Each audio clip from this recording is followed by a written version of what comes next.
Okay, thank you very much. You also roughly 60 minutes from a series which lasts for 6 hours, and you have to see these 6 hours. This gives a very good impression of what the team has done. It's telling the story of the reaction of the United States government and society to what happened in Germany, the crimes the Nazis committed. And it's always a balance. It's a portrayal of what Holocaust and Shoah meant, who did it, and what happened in the different countries. And it's a story about a developing awareness in the United States, the circumstances given in the American politics, and I think this was the major goal, to confront the American audience with what was called one of the darker sides of American history. But we here in Germany shouldn't forget that this darker side of American politics is nothing compared to what happened in Germany and the reluctance of German citizens to react in time. Once in the series, it's said that the time to save the people from Holocaust is before it begins. And there the Germans certainly failed. So let's talk about a bit. I'm very honored to welcome, and I have to put my glasses on, sorry. To welcome Lynn Novick and Botstein, co-directors of this film. And Lynn was the director and producer of landmark documentaries, films about American life and culture. And you heard already about some examples that the Vietnam War, baseball, jazz, and her first solo film as a solo director was College Behind Bars in 2019. Botstein also, it's a team, I have to say. It's also co-director, and she already produced for more than 2 decades films for documentaries for PBS. This is also a PBS production. Often, not always, in cooperation with Lynn and Ken Burns. And she also, and we will come back to this, I hope, when we have the time, she also works on digital and educational initiatives. And you welcome Rebecca Erbelding. She is in the film. She is on camera expert in the film and a historical advisor to the film, and she works at the United States Holocaust Memorial Museum in Washington, D.C., and she is the author of a book, and I think what you discovered in that book plays a major role also in the film. The book is called Rescue Board: The Untold Story of America's Efforts to Save the Jews of Europe. It's about the what's the name? The War Refugee Board. War Refugee Board, yeah, thank you. Lynn, tell us a bit about why you decided to make a film about the American response to the Holocaust, especially given the fact that so many films and books already exist on this subject.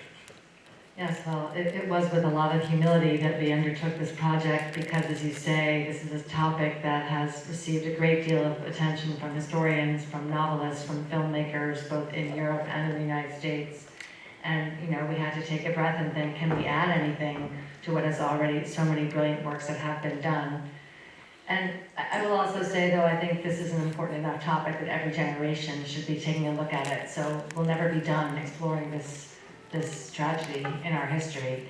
But as I said before, for us it was a chance to examine America's response. And to be honest, when we started the project in 2015, we were thinking about this, to some degree as a story of immigration, of whether we are a nation of immigrants or are not, and what does our failures in this period to welcome people seeking refuge say about the difference, the gap between American ideals and reality. And that's not unique to the story of immigration. You know, what I think for Americans, what binds us as a nation is the ideals of our democracy, of the Declaration of Independence, of equality and justice, and then there's the reality that we have never lived up to those ideals in many aspects of our history, and this is yet another one of those chapters. We learned that the project started in 2015. Sarah, can you tell us a bit about the development of the project and why did it take such a long time? Well, we're notorious for taking a really long time to make our films, so that goes sort of with our what we do and how we do it. The project did come to us as the Holocaust Museum was mounting their exhibition, and it was 2015 and we were finishing our series on the Vietnam War, so we had to finish that. And also it takes us a while to figure out how to tell a story. Who are we going to talk to behind the camera? Who are we going to talk to on camera? Where are the archives? How do we want to approach the subject visually? How do we want to think about music? How do we want to just use the how do we want to develop the elements that will ultimately go into making the film? So we didn't actually start shooting until 2018, and then we shot a ton of material in 2018 and 2019 while Jeff Ward was writing. And our process is actually quite fluid. He's always writing and researching. We're always shooting and finding material. We're always talking to scholars, and we work kind of organically as a group all the way until we literally put the drive and the FedEx to PBS. We were changing the film 3 weeks ago as we found out tiny fact things that we didn't have right, actually. So it takes a long time. It's one of the great privileges of working in public television is that they give us all the time we need, both to tell the story practically and as much time as we want on the screen. So we're really, I think, grateful that we can take as much time as we end up taking. And then the film was actually not supposed to broadcast until 2023. And as things were happening in the last year around us, Ken and PBS, and we all decided that it was worth pushing really hard to finish, to get the film out now, because there's so many themes in the film that while we were making it felt really urgent to us as our country struggles with some of these questions, as does the rest of the world. Rebecca, the film talks about American racism and eugenics, and many think about America's exceptionalism, certainly our generation in Germany, but this film is very international and it relates to race, anti-Semitism and eugenics. These connections across borders might be surprising for the audience. How do you see these tendencies in a historical context? I mean, I think you saw a clip from the film looking at the Jim Crow laws in the United States, which had been established long before the 1930s, and the Nuremberg laws in 1935 here in Germany. And what you see is they're coming from the same well. They are not inspiring each other. You know, Hitler was going to have the Nuremberg laws no matter what was happening in the US, and we had Jim Crow long before Hitler took power in Germany. But they're coming from this same well, and this well is, in the late 19th century, this idea that we can now do so much with science. And one of the things that we can do is we can start to categorize people. We can use technology to do this. And so what you see is this merge of racism and science into a new philosophy of measuring, of categorizing, and then of, as humans tend to do, creating an us and a them, creating a hierarchy where some races are better than others. And it's not based necessarily in skin color. In the United States, it is based on where you are coming from.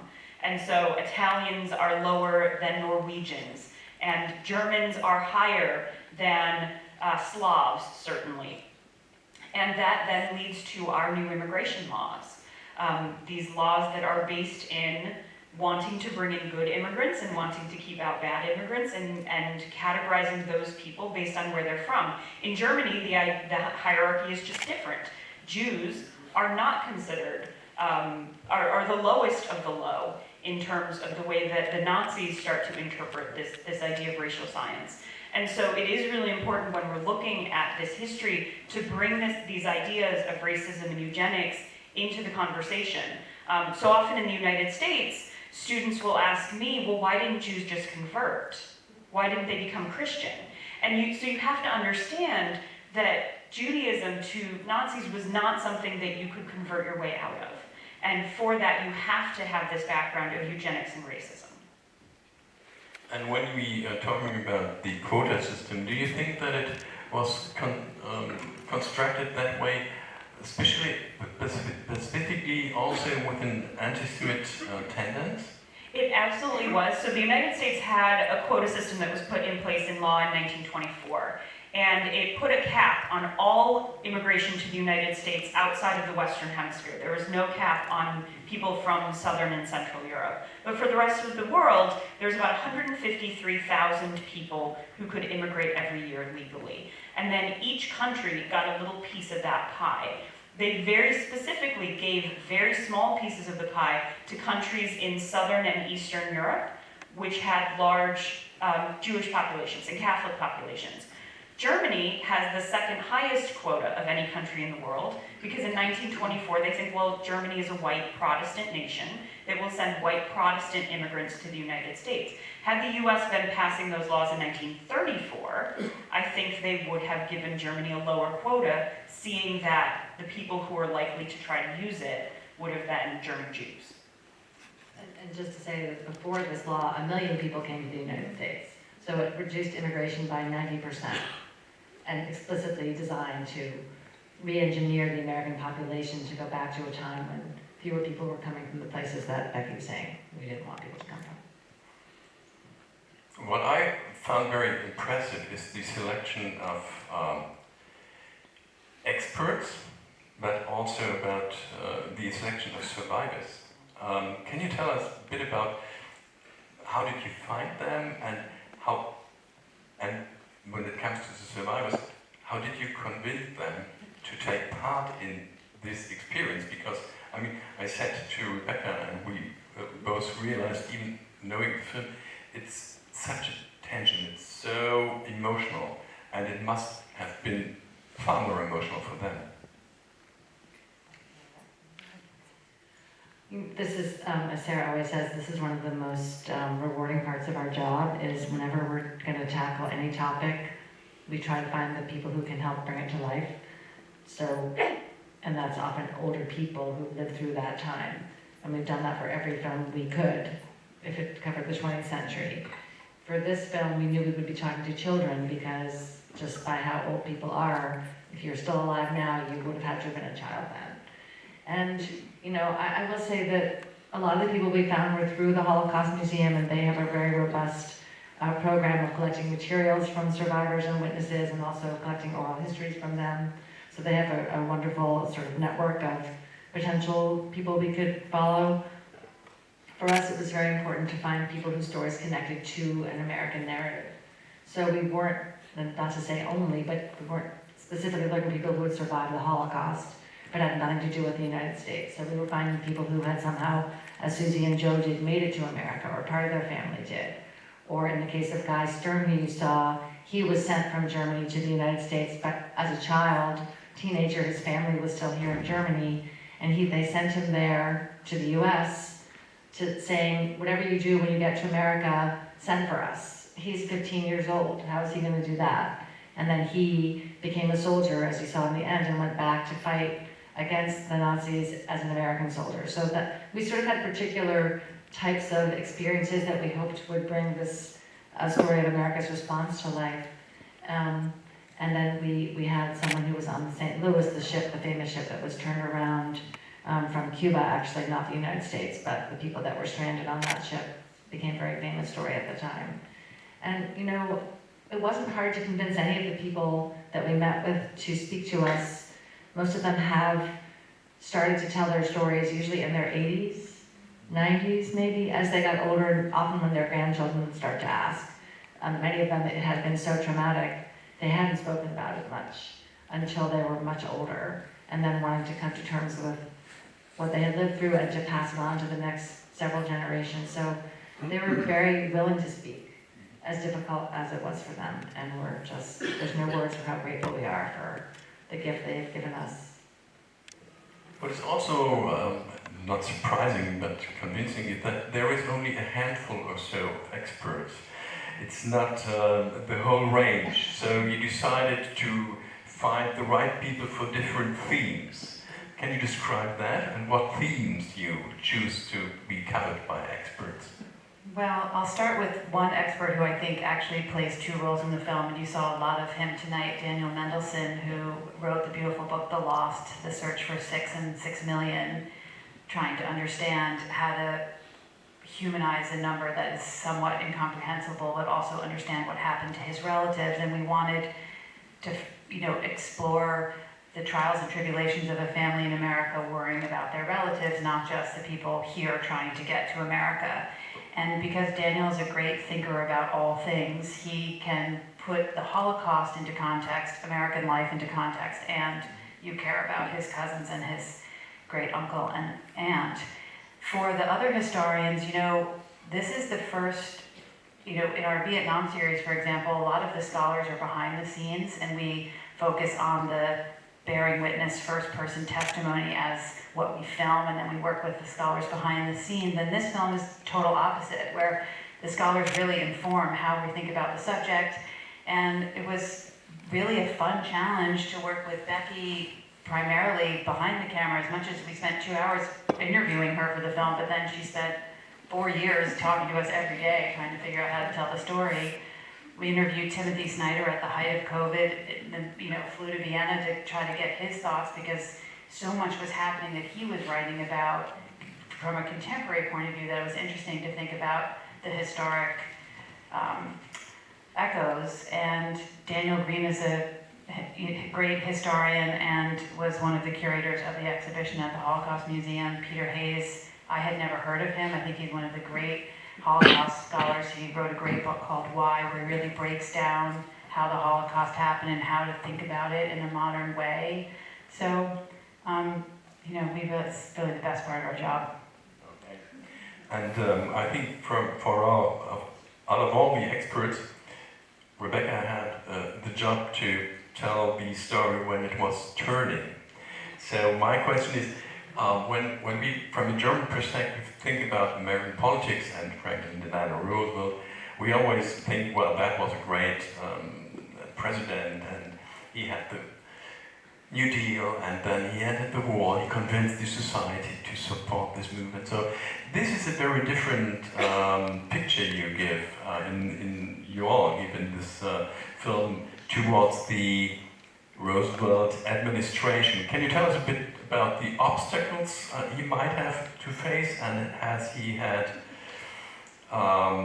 foes, and has he had allies, or was he stuck in a dilemma? Well, you can't be president for 12 years and be only the person who ends the Great Depression in the United States and wins the war. You are doing a whole host of other things, and that wins you friends and enemies. And for Roosevelt, I think for a lot of Americans, we look back and think about him in the context of the Holocaust. He became president 6 weeks after Hitler was appointed Chancellor of Germany, and he died 3 weeks before Hitler committed suicide. So they are contemporaries in every sense. And so everything that is happening here in Germany, Roosevelt is reacting to in the United States. And for most Americans, he is not doing enough when we look back.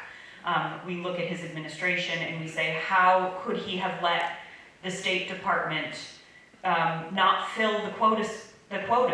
How did he put people in charge who were blocking information about the Holocaust from reaching the American people? And he was doing those things. But I think what we have to remember always is that he is a politician. He is not a humanitarian. And so he is always making judgments. Peter Hayes talks about it a little bit in the film. We want him to be pushing for the arrival of child refugees. And instead, he is using whatever political capital he has in 1939, when he doesn't think he'll ever run for office again, but he's worried about who might run, Charles Lindbergh, as an example. He is using his political power to get Congress to allow the United States to sell weapons to Britain and to France, who will be our future allies. So he is making those calculations, and he is dealing with a Congress that, even though it is a Democratic Congress, his party controls both houses of Congress. Many of those people in power are anti-immigrant Democrats. It is not the same political party structure as we have today. And so he is trying to bring all of these people along who do not agree with his stance on immigration, along on his stance in trying to get a country that is very isolationist prepared for what he thinks will be an inevitable war. Yeah. I think this is a good example for what the film does. I mean, it's always a temptation to hold the knowledge of later generations against the past. It's so easy to be right against the past, but it's much more difficult to judge fairly and to the past and its actors. And I think that's what you really did with this film, not only with this film, but also with this film. And how can a film like yours illustrate the ambiguity which is essential for every period of history? Oh wow! Yeah. Well, I mean that is always a struggle, because, of course, looking back, we think we know better, and we really try hard to not put our thumb on the scale and to really keep track of what people knew and thought then. But that does allow us some amount of judgment. You know that there were people at the time that were criticizing Roosevelt for not doing more. So it's not happening in a vacuum, and it's sort of, we can see that he is facing these enormous challenges, and the most significant one really was the American people, the polling. We were just shocked to find the way that polls were done then, which was rudimentary, but still we can see some truths there. The American people throughout this entire period, during the rise of Hitler, the persecution of the Jews, Kristallnacht, the mass killings that start to come to light, and even after the war, when the camps had been seen and there was no saying we didn't know, even if some people wanted to say that, the polling never changed really, that we don't want to let more immigrants in. And so that's an overarching reality that we today just have to come to terms with and reckon with, that this is how the American people generally felt. And so everything that's happening in this story is in that context. And that's a very, I think for us today, looking back, a bitter pill to swallow, or a hard truth to come to terms with, frankly. And I guess that's what we're hoping the film allows, that kind of, frank look at where we were then and why things unfolded the way they did. It's a film in some ways about American politics and immigration, using this subject as a way to get at those questions. But then there is a turning point in the American politics. Rebecca, can you describe it? Why did that happen? Well, in 1943, there was enough information coming out of Europe. The Allies finally had boots on the ground in the continent. They were moving slowly up Italy in the summer of 1943. And so more and more information is coming out about mass murder, and the press is starting to treat it as accurate. They are not necessarily throwing suspicion on these stories anymore. And so the American people start to push for some sort of response. Not opening our doors to immigrants, certainly that, as Lynn said, stays, Americans are consistently against this, but the United States needs to do something other than just win the war as soon as possible. And that coincides with a movement inside the Treasury Department, which was headed by Sarah's grandfather, who were interested in providing humanitarian aid in Europe. They then see this wave. They find out some very disappointing information and upsetting information about their colleagues in the State Department, and they push Roosevelt to create what is called the War Refugee Board. This was a new government agency that was tasked with trying to rescue Jews. And they then spend the next 17 months, the final 17 months of the war, doing everything they can to do so. They send humanitarian aid into Europe. They send 300,000 food packages into concentration camps. So if you've ever heard a survivor give testimony about receiving a food package at the end of the war, it was almost certainly packed on Long Island, shipped to Sweden, disguised as a Red Cross package, and distributed at the end of the war inside Ravensbrück, Theresienstadt, Dachau. They hire Raoul Wallenberg, the now famous Swedish businessman. He believes himself to be on an American mission in his work in Budapest. And so they do a whole host of things, really changing the way that the United States was approaching what we now call the Holocaust. Spreading information, pushing our allies, pushing the neutral nations to do more. It's a really extraordinary effort, and I think it often gets lost because we have this longer narrative of the United States not doing enough. And the War Refugee Board could have been a bigger effort, but it is a substantial effort, and it is something that we can really be proud of and that we can really learn from, especially as we're confronting contemporary genocide today. It's a great example, I think, of where we can look at both the humanitarian crisis and the military crisis and tie them together, because I think for Americans also we tend to separate the two things.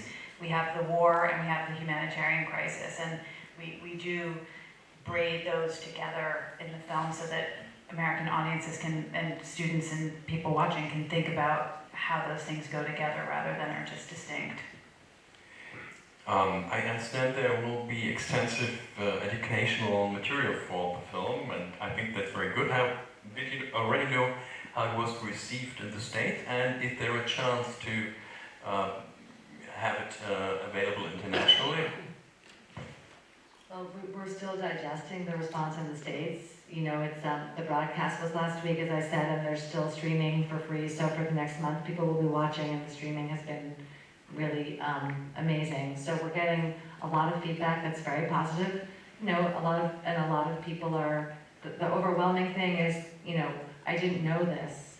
You know, I thought I knew this history and I've learned so much, and that's always something we're very happy to hear, but also that these are difficult truths and hard to come to terms with for us as Americans, to really appreciate, for example, Charles Lindbergh, and who he, you know, this is an American hero to this day.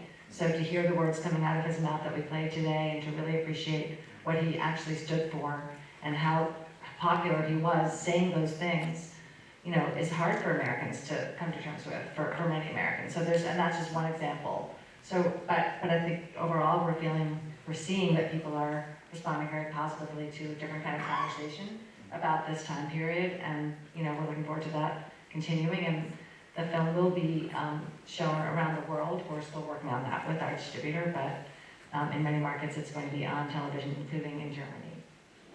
And then PBS creates curriculum that goes to middle and high school students around the country, and typically don't really teach this subject until the winter and spring. So next year we'll have a much better sense of how the film has translated into the classroom.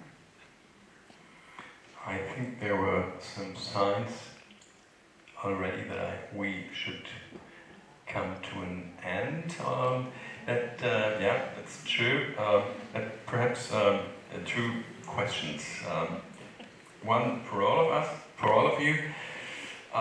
It's said at the end that liberal democracy is increasingly under attack, and that the democratic institutions are fragile. And you mentioned that after the January 6th events, you decided to finish the film sooner than planned. Do you think that this situation is only an American situation? Because Clearly no. I think the fragility of democracy is something we all need to be concerned about. The rise of parties that create an us and a them. If Ken were here, I have listened to enough interviews that he's given about this film, because of course being in the film I'm very curious. He has said consistently that if you see someone trying to create an us and a them, you need to run from that person. There is only us. There is no them. And so I think that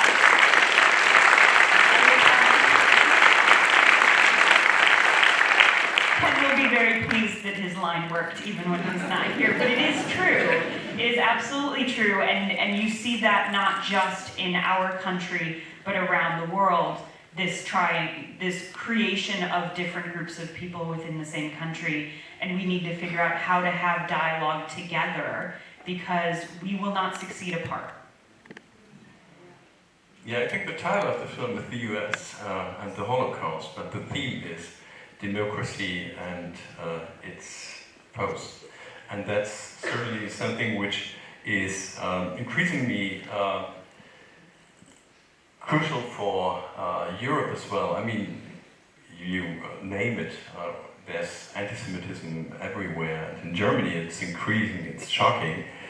And the theme of immigration also is something Europe perhaps has to learn. It was a long time, Europe was a continent not of immigration, but emigration. They all went to other parts of the world to find a better life or to rescue their lives. And nowadays, Germany and Europe as a whole, as a continent, is the spot for immigration. And I can't see, frankly, that our societies and our politicians are better prepared and more aware of the situation than the American society and the American politicians were in the 20s and 30s.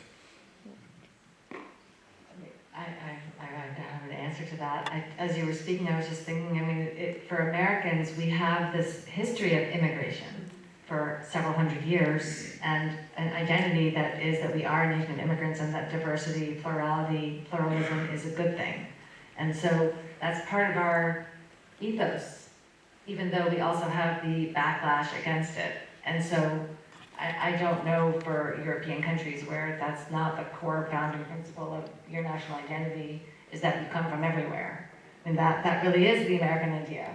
We, you know, as we've said, we struggle with that, but it's a very dangerous thing to, I guess just what nationalism can be as a weapon. You know, we're seeing that play out. We're not used to it so much as recently in America, and it's playing out everywhere. So I'm bumbling around because I don't have an answer. It's a really deep question. But you know, I guess we hope that as the world evolves, we can all get to the place that Becky was saying. You know, democracies might be imperfect, but I think they're worth fighting very hard to preserve, and we're all experiencing that.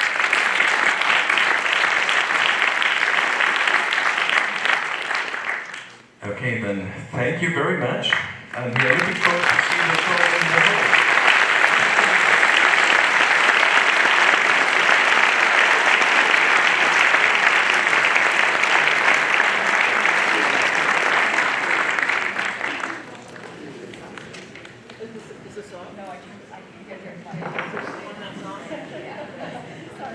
So I just want, on behalf of everybody here, everybody has to thank you for the gift that you've given to us. We're so grateful for this history to be reckoned with. I want to thank Dr. Rota. Let's all thank Dr. Rota.